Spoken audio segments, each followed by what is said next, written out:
Hi guys, good morning.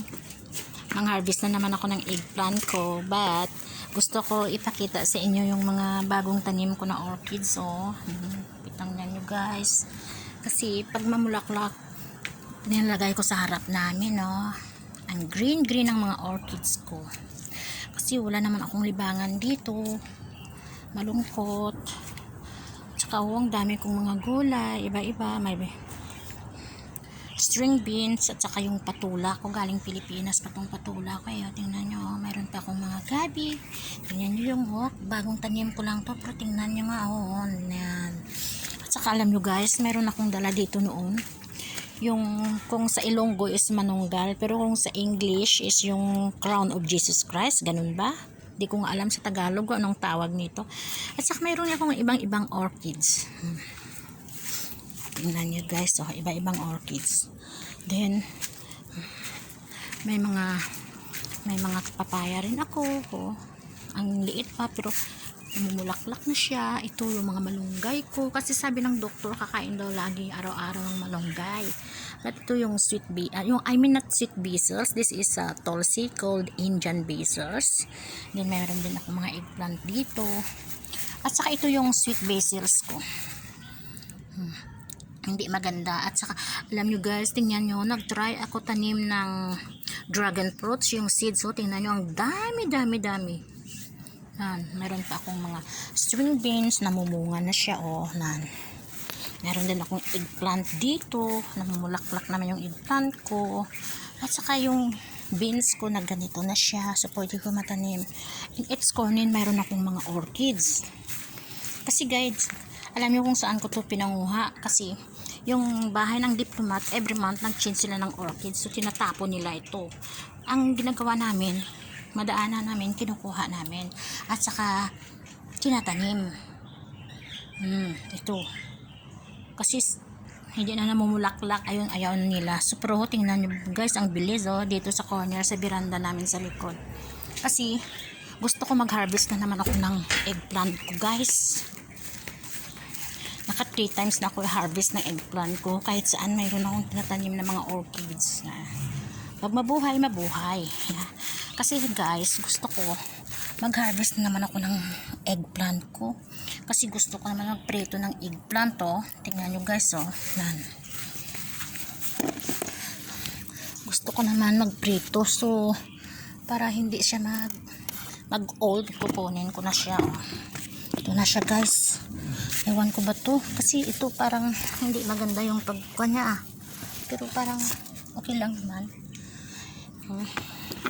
Dami na so I think yung mga hindi, kasi parang nagka-curve siya pero bata pa naman siya. So ito, ewan ko kung pwede na to, parang hindi pa pwede. Okay, ito lang muna para may pang lunch ako guys. Tingnan nyo guys, ang ganda. So tingnan nyo yung mga orchids ko.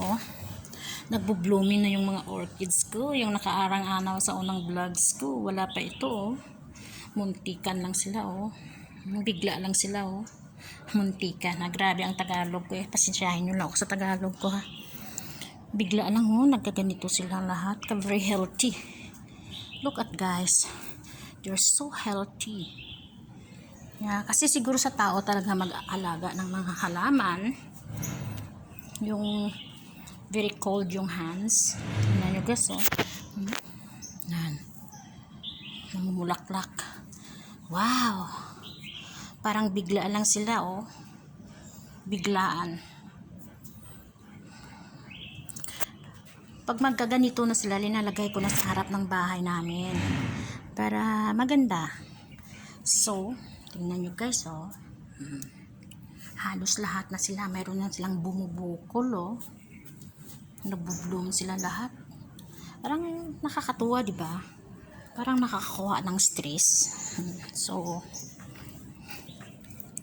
mabalik na ako sa likuran, sa likod ng bahay. But I don't know kung pwede ko na ito makuha itong mga iba, kasi parang maliit pa para sabi ko, this is 3rd time ko na itong harvest Actually, ikoy na to sa akin sa pang-ulam ko Kasi kahapon, nagpunta kami sa isang kaibigan ng boss ko. Madala akong maraming turkey, so gagawin ko na soup yung mga medyo bones na, at saka yung mga meat niya, yun iulam ko ngayong lunch.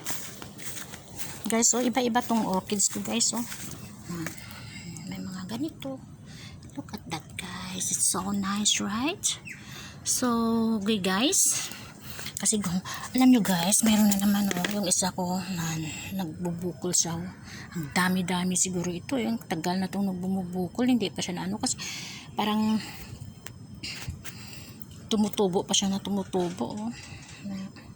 Kahit sa ang corner nagtatanim ako. Para makuha ba yung stress mo na kahit malayo tayo sa pamilya natin, yun na lang ang gagawin natin, kasi sayang lang naman tong rented house ng mga bossing ko na to sa hindi ko taniman ng puli, para hindi na tayo bibili ng gulay, di ba, sa labas. At saka ito is organic, talagang organic na organic, kasi wala naman akong nilalagay. Tinutusok ko lang naman ito, yung mga malunggay na to. Ang daming mga kaibigan ko na nito binigyan ko eh. So, at saka yung mga seeds na to, yung mga jackfruit, yung langka, ay tinatapon ko lang to, yung mga limes, at saka yung mga papaya, tinatapon ko lang to, guys eh. Ang gusto kong mag-experiment itong dragon fruits, kasi pag pwede ito, pag mabubuhay ito, pag nandito pa kami, so pwede ko ito na gawa sa Pilipinas, diba? Bibili ako dito ng dragon fruits na iba-ibang variety ba. Yes, iba-ibang variety magbibili ako, at saka dalhin ko sa Pinas. Oh God, bakit ano ba itong nangyari bakit may pumuputi dito? I think I wanna get this. Yes, guys, kunin ko itong mga dahon para na wala na yung mga bakit may mga puti-puti itong talong ko dito Okay, mamaya lagyan ko to ng sabon para namumulaklak pa naman ito, at saka yung napaka-healthy. Hindi na ganito ang nangyari. Oh my God, dito pa nahuli sila kasi napaka-healthy nila. Yan, kasi siguro mayroong kahoy, mayroong ano bang tawag nito, shade, siguro nagkaganito yung eggplant ko, dito tulad doon sa labas na yung strike, yung init ba. Ang gaganda, guys, diba? Okay, guys, thank you. Sana nga i-subscribe nyo rin ako. Bago pa kasi ako nagpa-practice lang, at saka hindi ko pa alam mag-edit ng ganito. So yung parang i-try ko lang if how, at saka hindi pa ako marunong discarding salita ba, lalo na Ilonggo. So at saka tingnan nyo guys yung yellow bell ko na bulaklak. So ang dami niya, ganda, diba? Okay guys, thank you so much. Hoping you subscribe me and press the bell button para makita nyo yung i-share ko. Pag mayroon akong time, mag-share ako kung kahit ano lang. Thank you. Merry Christmas and advance Happy New Year. I love you all, madlang people.